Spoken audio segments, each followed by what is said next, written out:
My daughter told the court I was an unfit father. Years later, she begged for help. But I turned the tables in a way she'll never forget. My ex-wife, 45, and I, 46, divorced 3 years ago. We have 3 kids together, a 24-year-old son, a 22-year-old daughter, and a 17-year-old daughter. Since our 2 older kids had already moved out and were in college when we divorced, the only custody and child support issue we had was for our youngest daughter, Mary, who was 14 when we split. My ex wanted full custody, while I was pushing for shared custody. I had moved into an apartment at the time, and Mary would stay with her mom during the week because it was easier for school. She would come stay with me on weekends, though. I answered any questions Mary had about our divorce, but I made it a point to never say anything negative. I didn't want Mary to think that anything she had done was the cause of our divorce. I cherished the weekends we spent together, and from everything I saw, Mary enjoyed our time together too. Then the court hearing came. When I walked into the courthouse that day, I honestly thought things were going to go fine. I wasn't expecting it to be easy, but I'd convinced myself that Mary wouldn't make things any harder than they already were. I mean, I'd done my best to stay a good dad, even with everything falling apart between Sarah and me. I showed up for every weekend, kept things civil, and never spoke badly about her mom. I thought that counted for something. But as soon as Mary got up to speak, I could feel the room shift. She stood there, clutching her little statement, looking way more confident than a 14-year-old should in that situation. Then she started reading. It wasn't just what she said, it was how she said it. The tone in her voice was sharp, like she was trying to make me hurt. She said I was unfit to be a parent, that I didn't care about her, and that I'd only been trying to get custody to hurt her mom. She even said I was selfish and didn't prioritize her needs. I sat there, stunned, while my lawyer shot me a look that basically screamed, "What the hell is happening?" Hearing my own daughter say those things felt like a punch right in the gut. I couldn't understand where it was coming from. The way she talked, you'd think I was some deadbeat who never showed up or cared, but I was there. I was always there, even when it felt like Sarah was trying to edge me out of Mary's life. The words kept coming, though. She talked about how she felt unsafe around me, how she wanted nothing to do with my apartment, and how her mom's house was the only place she felt comfortable. She even threw in some weird, exaggerated stuff about my apartment being too small and depressing. I couldn't believe it. I'd worked hard to make that place feel like home for her, and here she was, tearing it apart like it was a joke. The whole time, Sarah sat there with a smug little smile. She didn't say anything, but she didn't need to. Mary was doing all the damage for her.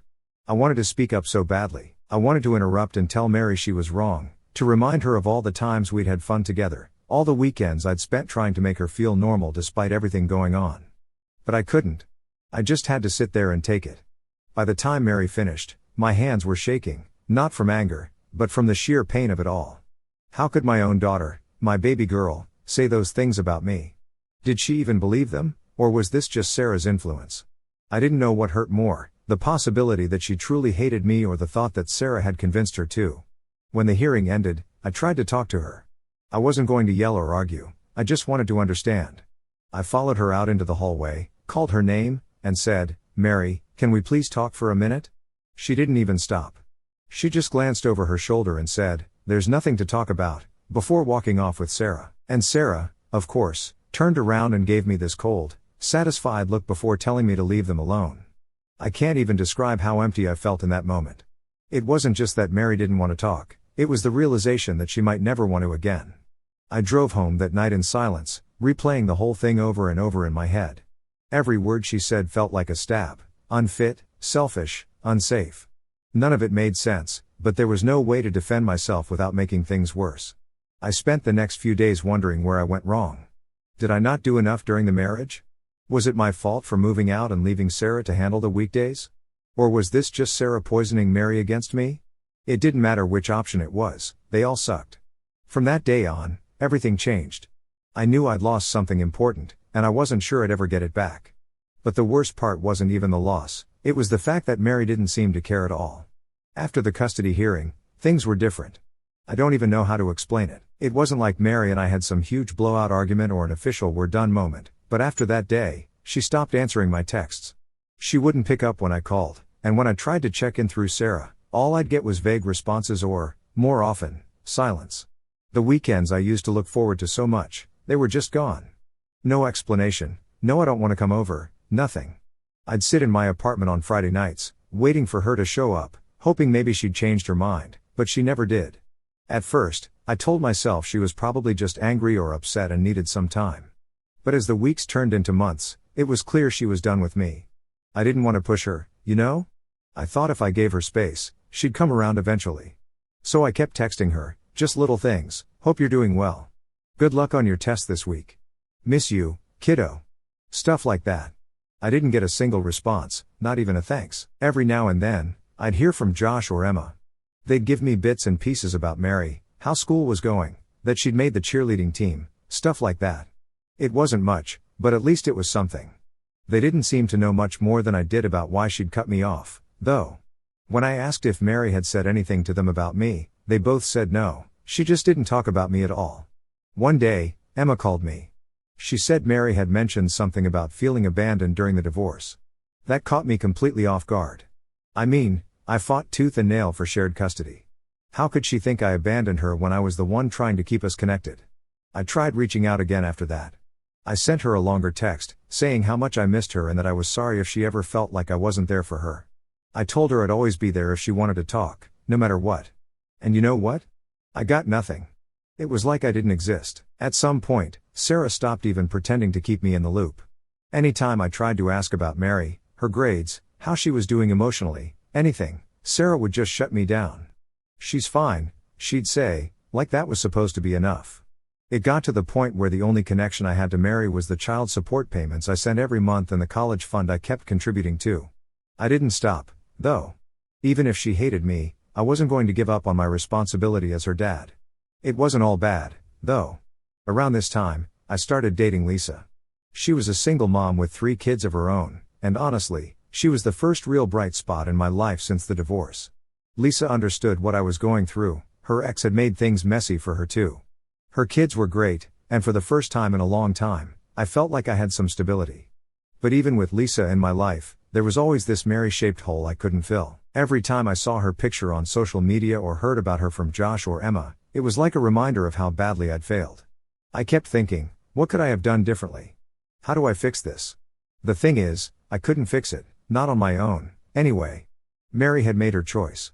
She didn't want me in her life, and I didn't know how to change that without making things worse. So I drifted. I focused on Lisa, her kids, my job. I told myself that if Mary wanted to reconnect, I'd be ready. Until then, I just had to accept that this was my reality, a father without his daughter, waiting for a relationship that might never come back. It had been 3 years since the custody hearing, and at this point, I had accepted that my relationship with Mary was practically non-existent. I wasn't happy about it, but what could I do? She didn't want me in her life, and I wasn't going to force my way in. Life was finally starting to feel normal again. I was settled in with Lisa, and her kids were great. They weren't replacements for my own kids, but being around them made things feel a little less empty. Lisa and I had a good thing going, and I was happy for the first time in a long while. Then, one night, completely out of nowhere, I got a call from Mary. I stared at my phone for a second, almost not believing it. I hadn't heard her voice in over a year.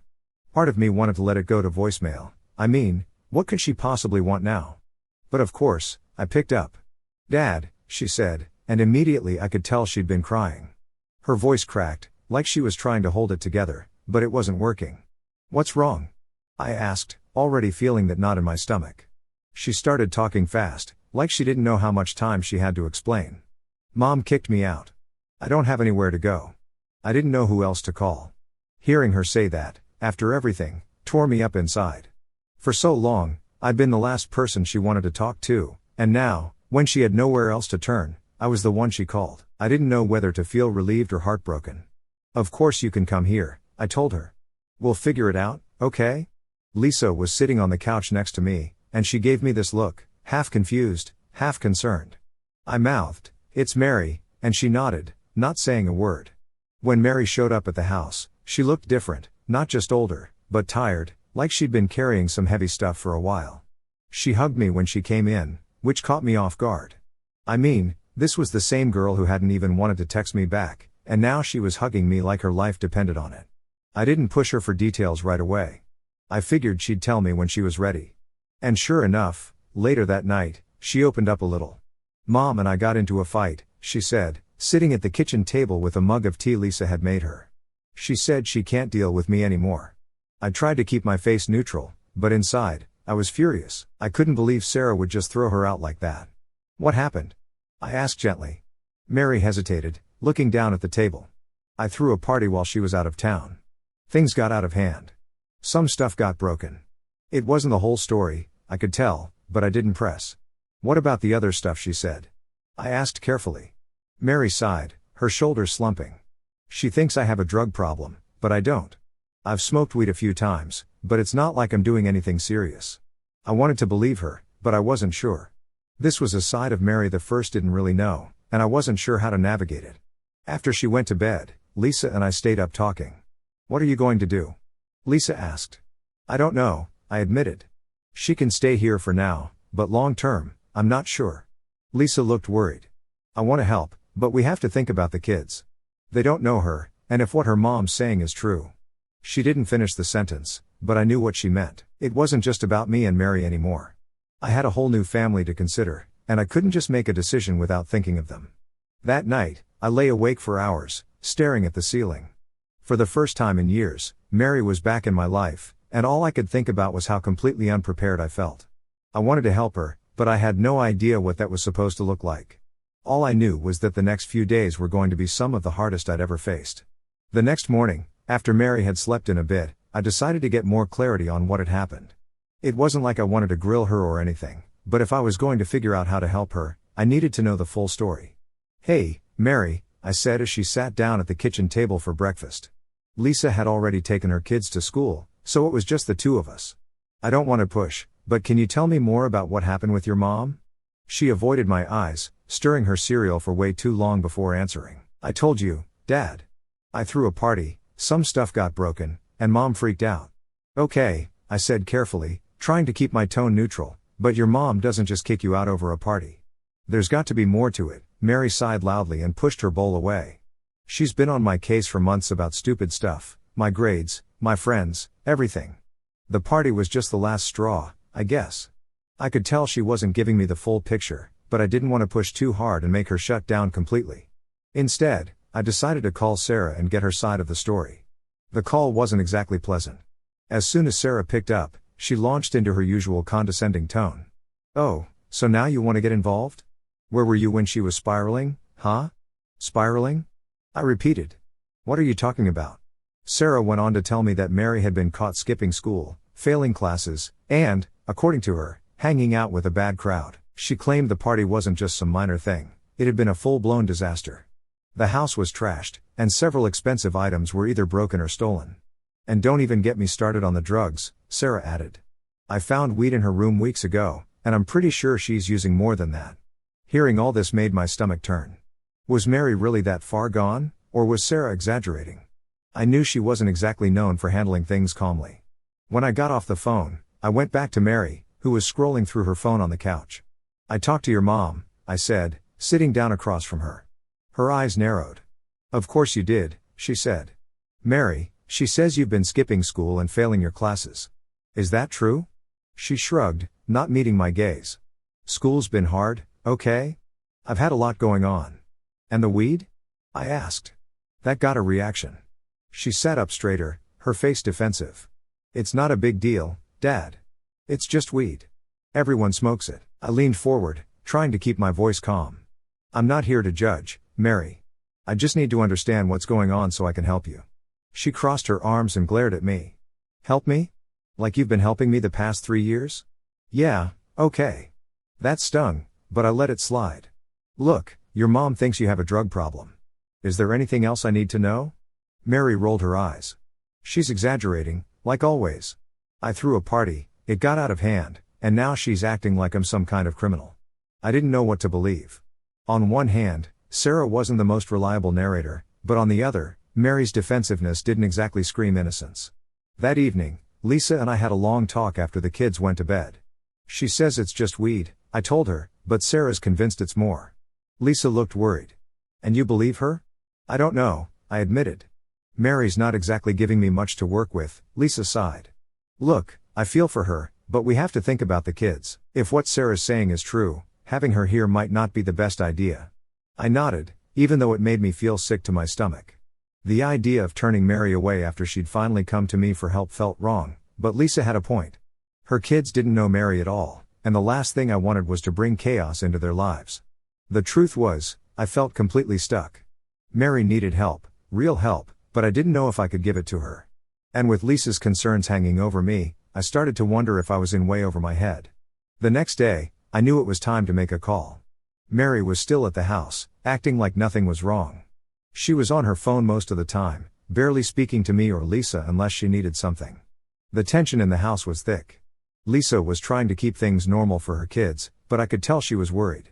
After the kids went to bed, Lisa and I sat down in the kitchen. "We need to decide what we're doing here," Lisa said, her voice low but firm.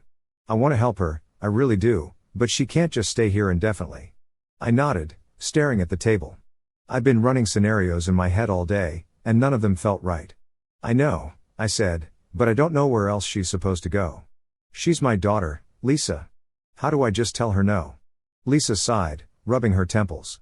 "I get it, I really do, but you have to think about what this means for the rest of us. She's 17, and she's obviously going through something serious. I'm worried about what kind of influence she could have on the kids." She wasn't wrong. As much as it hurt to admit, Lisa's kids were my responsibility too now.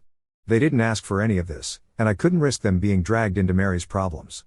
"I'll talk to her," I said finally, "but it's not going to be easy." That night, I knocked on Mary's door. She was lying on the bed, scrolling through her phone, barely looking up when I came in. "What?" she asked, her tone cold and dismissive. "Mary, we need to talk," I said, sitting down on the chair by the desk. She rolled her eyes and sat up, crossing her arms. "Let me guess, Mom called you again, and now you're going to lecture me." "No," I said, trying to keep my voice steady, "this isn't about your mom. It's about what happens next." Her face immediately hardened. "What's that supposed to mean?" I took a deep breath, already feeling the weight of what I was about to say. "Mary, you can't stay here long term. This house isn't set up for that, and with everything going on, I just don't think it's the right environment for you." Her mouth dropped open, and for a second, she just stared at me. Then the anger hit. "Are you serious?" she snapped. "You said you'd help me. You're my dad, and you're just going to throw me out again?" "I'm not throwing you out," I said, trying to keep my tone calm. "I want to help you, but I don't think this is the best place for you right now. We can look into other options, maybe counseling or a program that can give you the support you need." "Oh my God," she cut me off, standing up. "You really don't get it, do you? I don't need some stupid program. I just need a place to stay, and you can't even do that for me." "Mary," I said, standing up too, "it's not that simple. There are other people in this house to consider." "Of course," she interrupted, throwing her hands in the air. "Your new perfect family. Guess I don't fit into that, huh?" Her words stung, but I couldn't let her guilt me into making a decision I wasn't sure was right. "That's not fair," I said quietly. "I've been trying to reach out to you for years, and you shut me out every time. Now you show up out of nowhere, and I'm supposed to just drop everything?" She shook her head, tears forming in her eyes. "You don't get it.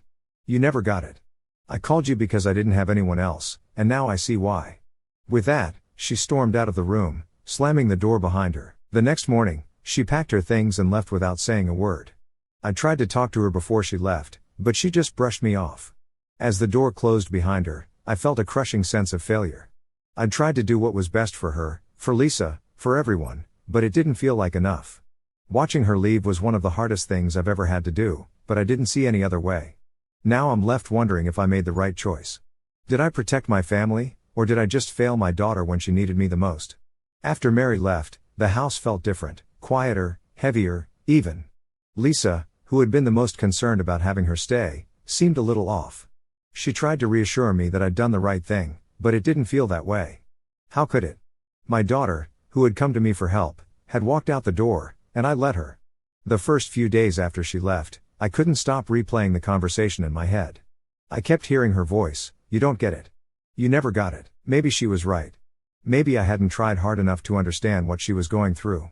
I reached out to Sarah, hoping she might give me an update on where Mary had gone, but my calls went unanswered. No texts back, no voicemails. Josh and Emma were just as in the dark as I was. Josh said Mary wasn't responding to him either, and Emma told me, "She'll talk when she's ready, Dad. You just have to wait." Wait.